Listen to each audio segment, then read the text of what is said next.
Hello dear students, welcome to the official YouTube channel of Home Academy.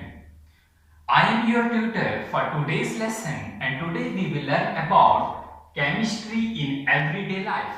तो आज की video में हम आपका एक चैप्टर शुरू करने जा रहे हैं और चैप्टर का नाम है केमिस्ट्री इन एवरीडे लाइफ। तो नाम तो पता चल गया, अब इस चैप्टर में हमें पढ़ना क्या है? हमें देखना है हमारी जो रोजमर्रा की जिंदगी है उसमें हम किन केमिकल्स का यूज करते हैं। अगर आप जो है गौर से समझेंगे इस चीज को तो हम ये जानते हैं हम सुबह उठते ही सबसे पहले जो है किस चीज का इस्तेमाल करते हैं। डेफिनेटली हम जो है अपना फेस वॉश करते हैं और अपने हैंड वॉश करते हैं, और जो किसकी हेल्प से हम करते हैं वो सोप की हेल्प से। तो हमने सुबह ही जो है सोप का हम इस्तेमाल करते हैं। हमने सोप का इस्तेमाल किया, अब क्या सोप में भी जो है वो केमिकल्स प्रेजेंट है? अगर हम प्रिपरेशन देखेंगे सोप की, मे भी आप बच्चों ने जो है अपनी 10th क्लास में पढ़ा होगा how to prepare the soap. Saponification reactions भी आपने जो है वो देखी होगी, या डिटर्जेंट की प्रिपरेशन जो है आपने देखी होगी। तो हम ये जानते हैं ये फैटी एसिड जो होते हैं इसमें सोडियम और जो है पोटेशियम के सोप और डिटर्जेंट होते हैं, ये भी जो है केमिकल से बने होते हैं। फिर भी आप जो है अपना सोप का पैकेट देखेंगे और आप उस पर पढ़ सकते हैं, उस पर लिखा होगा कौन कौन से इसमें केमिकल्स है। तो यहाँ पर हमने देखा कि हमारी जो डेली लाइफ है, रोजमर्रा की हमारी जो जिंदगी है, इसमें हम किन केमिकल्स का जो है वो इस्तेमाल करते हैं। तो हम देखेंगे तो हमारे जो है हमारा जो फूड जो हम खाते हैं उसमें भी हम केमिकल्स का जो है वो इस्तेमाल करते हैं। बहुत से फूड के जो है वो प्रिजर्वेटिव्स जो है फूड में होते हैं। आप जूस पीते हैं, जूस के पैकेट पे भी लिखा होता है कौन कौन से प्रिजर्वेटिव्स में डाले गए हैं, वो सारे जो है वो केमिकल्स होते हैं। तो हमने ये इस चैप्टर में यही जानना है जो केमिस्ट्री इन एवरीडे लाइफ है, तो कौन कौन से वो केमिकल्स है जो हमारी रोजमर्रा की जिंदगी में हम इस्तेमाल करते हैं, हम कैसे उन्हें इस्तेमाल करते हैं in the form of food. जो खाना हम खाते हैं हम इन केमिकल्स का भी जो है वो यूज करते हैं। हम जो सोप का इस्तेमाल करते हैं, हम जो डिटर्जेंट का इस्तेमाल करते हैं, हम पेस्ट का इस्तेमाल करते हैं, इन सारों में जो है केमिकल्स होते हैं। नेक्स्ट हमारा जो दूसरा एस्पेक्ट है वो है medicines.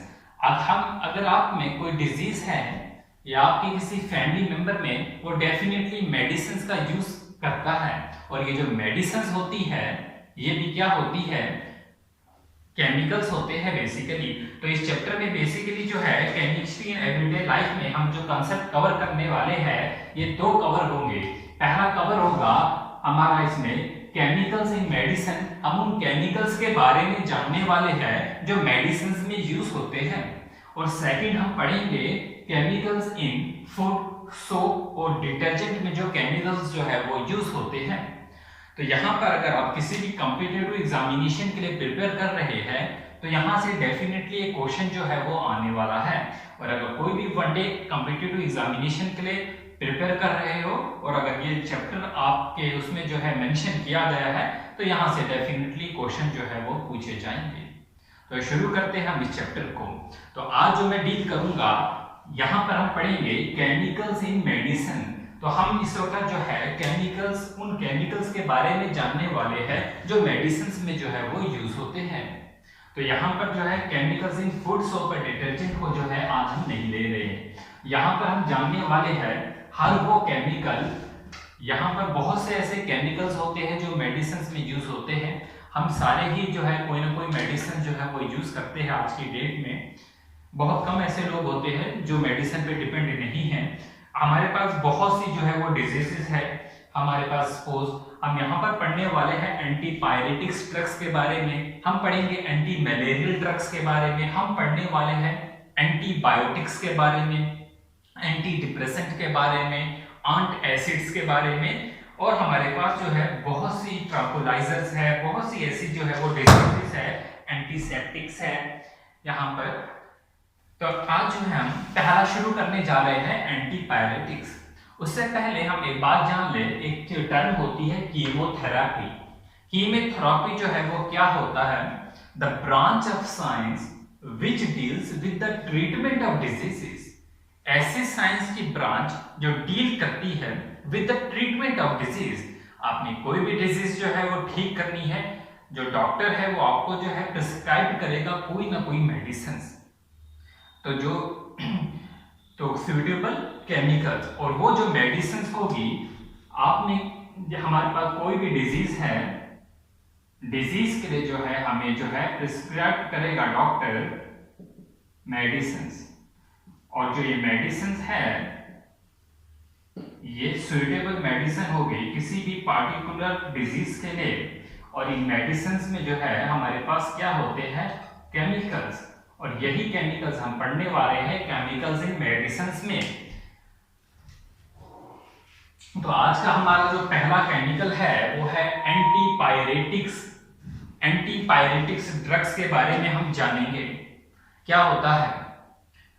Antipyretics the chemicals which are used to bring down the body temperature during high fever is called antipyretics. तो क्या मीनिंग है, अगर हाई फीवर होता है, बुखार होता है, हाई फीवर है, बुखार होता है, तो बॉडी का जो टेम्परेचर होता है, बॉडी का जो टेम्परेचर होता है वो क्या हो जाता है, बढ़ जाता है। टेम्परेचर जो होता है वो बढ़ जाता है, और इस टेम्परेचर को जो है हमें लो करना है, इसे हमने कम करना है, bring down the body temperature. जो हम बॉडी टेम्परेचर जो कम करेंगे तो हमें उसके लिए किसका यूज करना पड़ता है, एंटी पायरेटिक ड्रग्स का। अब ये जो है फीवर जो है आप में से जो है ऑलमोस्ट जो है वो हर किसी को कभी ना कभी जो है अपनी लाइफ में हुआ होगा, और आपने कॉमन जो मेडिसिन है पैरासीटामोल जो है वो इस्तेमाल की होगी। तो यहाँ पर मल्टीपल चॉइस क्वेश्चन आपके पास कैसे बनेंगे। पहला क्वेश्चन बनेगा एंटीपायरेटिक्स ड्रग्स जो है वो किस चीज के लिए यूज होता है, तो आपका आंसर होगा to bring down the body temperature. हमारी जो बॉडी का टेम्परेचर होता है उसे ब्रिंग डाउन करना, उसे कम करने के लिए जो है वो यूज होता है जब आपको हाई फीवर होता है। मतलब बुखार के वक्त जो होता है बॉडी का टेम्परेचर जो बढ़ जाता है उस टाइम हम एंटीपायरेटिक्स ड्रग्स का यूज करते हैं। और इसी एंटीपायरेटिक्स ड्रग्स की जो है आपको एग्जांपल याद रखनी होगी। तो पहली एग्जांपल जो है हमारे पास है वो पैरासीटामोल है। कौन सी एग्जांपल है, पैरासीटामोल है। दूसरी एग्जांपल हम ले रहे हैं एस्पिरिन की। किसकी एग्जांपल ले रहे हैं हम, एस्पिरिन की। और एस्पिरिन के अलावा भी हमारे पास बहुत सी एग्जांपल है, नोवाजिन है। तो मैं एक और एग्जांपल लिख लेता हूं, नोवाजिन हमारे पास जो है एक और एग्जांपल है एंटीपायरेटिक ड्रग्स की। और इसके अलावा अगर हम बात करते हैं तो क्विनीन, ये भी शो करता है एंटीपायरेटिक्स की प्रॉपर्टीज। तो यहां पर हमने जाना पैरासीटामोल, एस्पिरिन, नोवाजिन, क्विनीन। तो आपको एग्जांपल भी जो है एंटीपायरेटिक्स ड्रग्स की जो है वो याद रखनी है। आपको क्वेश्चन पूछा जा सकता है which one of the following is the antipyretic drug. तो कुछ 4-5 एग्जांपल मेडिसिन के नाम दिए गए होंगे, आपको उनमें से पहचानना होगा। या तो ऐसे पूछ सकता है, 3 ऑप्शन दिए गए होंगे और पूछा गया होगा which of the following is not an antipyretic drugs. अगर आप किसी कॉम्पिटिटिव एग्जामिनेशन के लिए प्रिपेयर कर रहे हैं तो आपको जो है इनके स्ट्रक्चर भी याद होने चाहिए। अब बहुत से ऐसे स्टूडेंट होंगे जो साइंस की बैकग्राउंड से नहीं होंगे, आर्ट्स से होंगे, जिन्होंने जो है केमिकल साइंसेस, केमिस्ट्री जो है वो पढ़ी नहीं होगी, तो उनको भी जो है ये स्ट्रक्चर जो है याद करने होंगे। क्योंकि अगर आप जॉब चाहते हैं तो इन चीजों को जो है याद करना है। तो यहाँ पर है हम स्ट्रक्चर समझेंगे इनका। हमारे पास एक स्ट्रक्चर होता है फिनोल का, ये जो रिंग है बेंजीन का रिंग होता है, ये जो है 1 2 3 4 5 6, इसकी 6 साइड्स होती है। यहां से अगर शुरू करेंगे 1 2 3 4 5 6, हमारे पास एक फंक्शनल ग्रुप है COOH। ये जो COOH है इसे हम बोलते हैं कार्बोक्सिलिक एसिड। कार्बोक्सिलिक एसिड कहा जाता है इसे। और यहां पर COOCH3 है, तो इसे हम बोलते हैं एस्पिरिन। तो 1 पोजीशन पे ये और 2 पोजीशन पे कार्बोक्सिलिक एसिड है। तो एस्पिरिन का दूसरा नाम यहां पर क्या होगा, एसीटल सैलिसिलिक एसिड, क्या होगा, सैलिसिलिक एसिड। तो याद रखेंगे, तो आपको एग्जांपल में ये भी दिया जा सकता है या आपको पहचानने के लिए भी आ सकता है स्ट्रक्चर। कौन सा स्ट्रक्चर जो है वो एस्पिरिन का है, ये भी बना होगा, ये भी बना होगा, और दो कोई और ऑप्शन होंगे। तो आप याद रखेंगे एस्पिरिन में जो है कार्बोक्सिलिक एसिड होता है और COOCH3 होता है। नेक्स्ट एग्जांपल हमारे पास है पैरासीटामोल का स्ट्रक्चर। पैरासीटामोल में जो है यहाँ पर एक जो है हाइड्रोक्सिल ग्रुप लगा है, OH लगा हुआ है, और नीचे जो है यहाँ पर 1 2 3 4 5 6 साइड्स होती है बेंजीन की रिंग की। फोर्थ पोजीशन पे जो है एसिटामाइडो NaCOCH3 लगा हुआ है। तो इसका हम नाम कैसे पढ़ेंगे, इसे हम यूपेक नोमेनक्लेचर में जो पढ़ते हैं यूपेक में, 4 पोजीशन पे जो है ये फंक्शनल ग्रुप है, तो हम पढ़ेंगे 4 एसिटामाइडो फिनोल, OH फिनोल। तो 1 पोजीशन पे जो है फिनोल है, तो 4 एसिटामाइडो फिनोल। तो आपको क्वेश्चन ऐसा भी आ सकता है, पैरासीटामोल का जो है दूसरा नाम क्या है, 4 एसिटामाइडो फिनोल। जब हम इसके रिलेटिव मल्टीपल चॉइस क्वेश्चन करेंगे तब हम ये सारी चीजें जो है क्वेश्चन करेंगे। तो आप साथ साथ जो है स्क्रीनशॉट लेना चाहते हैं तो इन चीजों को जो है वो लीजिए। तब तक मैं कोई और जो है ड्रग जो है वो लिखता हूं। यहां पर हम एंटी मैलेरियल ड्रग्स की बात करेंगे। एंटी मैलेरियल ड्रग्स की बात करते हैं। एंटी मैलेरियल ड्रग्स का हम कब यूज करते हैं, जब हमारी बॉडी का जो है एक तो टेम्परेचर ज्यादा हो जाए और साथ में हमें मलेरिया भी हो। तो यहां पर हम लिख सकते हैं the chemicals which are used to bring down the body temperature during malaria. यहां पर ड्यूरिंग हाई फीवर था, तो यहां पर क्या होगा, ड्यूरिंग मलेरिया। तो ऐसे हम लिख सकते हैं द केमिकल्स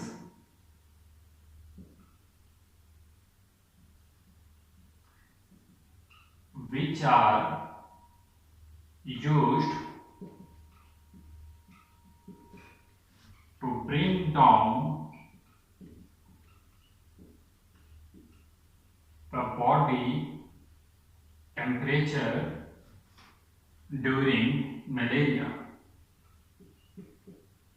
जो मलेरिया के वक्त बॉडी टेम्परेचर जो है वो कम करने के लिए यूज ड्रग होती है, उसे हम क्या बोलते हैं, एंटी मलेरियल ड्रग्स। और एंटी मलेरियल ड्रग्स की एग्जांपल की अगर मैं बात करता हूं, सिर्फ एक ही ड्रग है जो एंटी मलेरियल ड्रग्स है और उसका नाम है क्विनीन। याद रखेंगे इस एग्जांपल को, क्विनीन की एग्जांपल है जो कि एंटी मलेरियल ड्रग्स है। यहाँ पर क्विनीन जो है वो एंटी मलेरियल जो है वो ड्रग्स है। इसे हम क्लोरोक्विनीन, पैराक्विनीन जो है टाइप्स में जो है इसको आगे और 2-3 टाइप्स हैं। तो अगर हम बात करते हैं एंटीपायरेटिक ड्रग्स की, हम एस्पिरिन का इस्तेमाल जो है वो कम करते हैं और पैरासीटामोल का जो इस्तेमाल है वो ज्यादा करते हैं। ऐसा क्यों होता है, क्योंकि एस्पिरिन में कार्बोक्सिलिक एसिड है, COOH है, और ये एसिड जब हमारे स्टोमिक में जाता है, ये हमारे स्टोमिक में जो है अल्सर, इसकी वजह से हमारे स्टोमिक में एसिड की वजह से अल्सर हो जाता है। अल्सर एक ऐसी बीमारी है जहां पर हमारे स्टोमिक में ब्लीडिंग शुरू हो जाती है, और यहाँ पर जो है पैरासीटामोल का इसलिए हम इस्तेमाल करते हैं। तो कॉमनली जो है पैरासीटामोल का ही इस्तेमाल करते हैं। तो यहाँ पर हमने जो 2 ड्रग्स जो है वो की, आप इसे जो है स्क्रीनशॉट ले लें।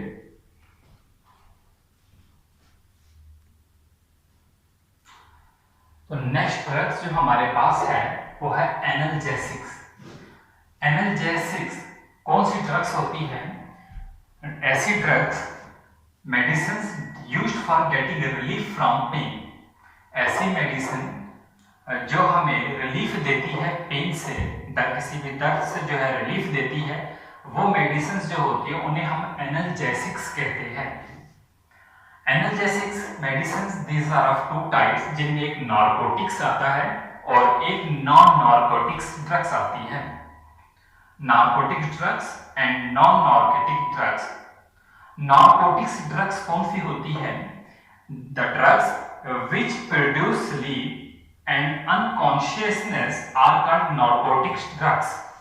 ऐसी ड्रग्स जो आपको नींद दिलाए या तो आपको बेहोश सा कर दे, अनकॉन्शियस कर दे, जिसमें आप अपना आपा खो जाओ, they are called narcotics drugs.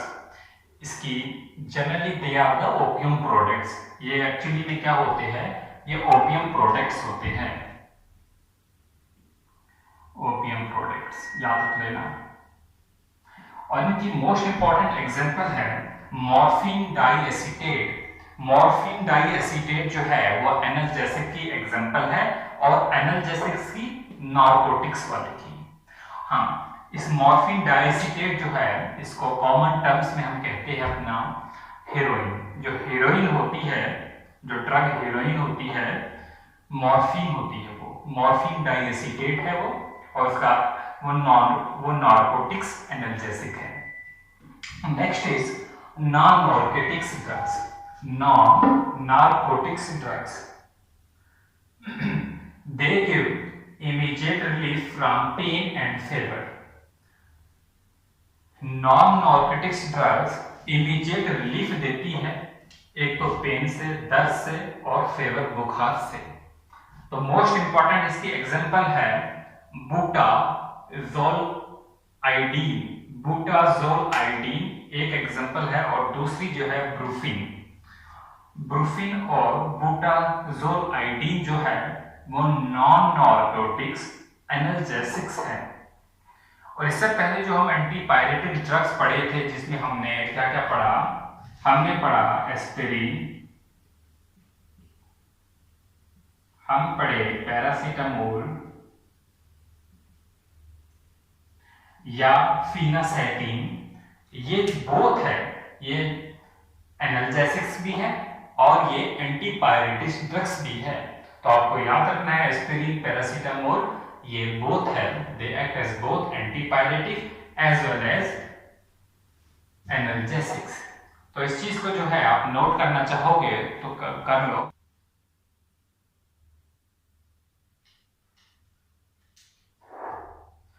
तो नेक्स्ट हमारे पास जो है antiseptic.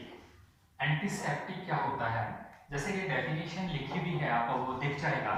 The chemicals which kill or prevent the growth of microorganism are called antiseptic. ऐसे केमिकल which kill या तो मार देते हैं, या तो माइक्रो ऑर्गेनिज्म को मार देते हैं, या उनकी ग्रोथ को रोक देते हैं, ऐसे ऑर्गेनिज्म को हम बोलते हैं एंटीसेप्टिक। सॉरी, ऐसे केमिकल्स को हम कहते हैं एंटीसेप्टिक। तो these are not harmful to living tissue। तो लिविंग टिश्यू के लिए जो है ये एंटीसेप्टिक जो होते हैं वो हार्मफुल नहीं रहते, इसलिए हम इन्हें जो है वो अपने बॉन्ड्स वगैरह इन पे भी जो है वो लगा देते हैं। कॉमन सी एग्जांपल है इसकी 0.2% सॉल्यूशन ऑफ फिनोल जो होता है वो एक एंटीसेप्टिक है। 0.2% सॉल्यूशन ऑफ फिनोल जो है वो एक एंटीसेप्टिक है। एंटीसेप्टिक का हम और भी यूज करते हैं जो बैड ऑर्डर होती है, ऑर्डर मतलब स्मेल जो होती है उसको दूर करने के लिए भी करते हैं। फॉर एग्जाम्पल जो माउथ होता है हमारा, मुंह जो है बैक्टीरिया की वजह से इसके अंदर एक बैड स्मेल हो जाती है, तो हमने जो है इसके लिए भी हम एंटीसेप्टिक का यूज करते हैं, माउथ वॉश बनाने के लिए करते हैं। नेक्स्ट हमारे पास जो है इसमें हम जैसे कि ब्रीथ प्यूरिफायर बनाने के लिए अभी हम एंटीसेप्टिक का यूज करते हैं। हमारे पास कॉमन सी एग्जांपल जो डिटोल है, डिटोल भी एक एंटीसेप्टिक है। आयोडीन टिंचर जो है वो भी एक एंटीसेप्टिक है। बिथियोनोल जो है वो भी एक एंटीसेप्टिक है।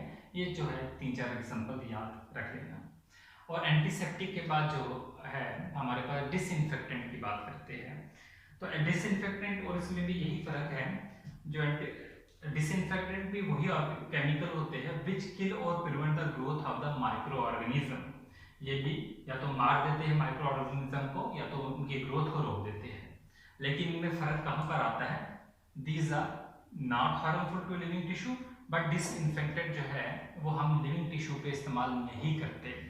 हम उसे जो है अपने फ्लोर साफ करने के लिए करते हैं। हमने अगर अपना जो फर्श साफ करना होता है उसके लिए हम जो है डिसइंफेक्टेंट का जो है वो यूज करते हैं। यहाँ पर एग्जांपल हमने पढ़ी 0.2% सॉल्यूशन ऑफ फिनोल जो होता है वो क्या होता है, एंटीसेप्टिक होता है। और अगर मैं इसी की जगह जो है मैं 1% जो है सॉल्यूशन ऑफ फिनोल की बात करूंगा तो ये जो है ये एक डिसइंफेक्टेंट है, ये एक डिसइंफेक्टेंट है। तो कहने का ये मतलब फिनोल की कंसंट्रेशन चेंज होने से जो है ये फिनोल की कंसंट्रेशन चेंज होने से एंटीसेप्टिक जो है वो डिसइंफेक्टेंट बन गया।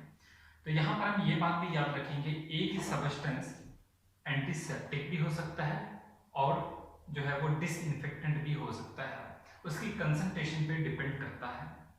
तो तभी तो हम जो है फिनोल है या डिटोल है उससे हम ज़्यादा इस्तेमाल नहीं करते, ठीक है। जितनी उसकी कंसंट्रेशन जो भी उस पर गाइडलाइंस जो है वो दी गई होती है उतना ही हम उसे यूज़ करते हैं। तो इस वीडियो में जो है हमने कुछ केमिस्ट्री इन एवरीडे लाइफ में कुछ ऐसे केमिकल्स देखे। नेक्स्ट वीडियो में जो है हम बाकी की जो है इसमें अभी बहुत कुछ बचा हुआ है, इसमें बहुत से केमिकल्स ये भी बचे हुए हैं वो हम पढ़ेंगे, जिनमें एंटीबायोटिक्स भी आती है, ट्रैंक्विलाइजर आते हैं, एंटी डिप्रेसेंट आते हैं, एंड एसिड्स आते हैं, बहुत से अभी ऐसी टर्म्स हैं, और साथ में जो है मल्टीपल चॉइस क्वेश्चन भी जो है वो डिस्कस करेंगे।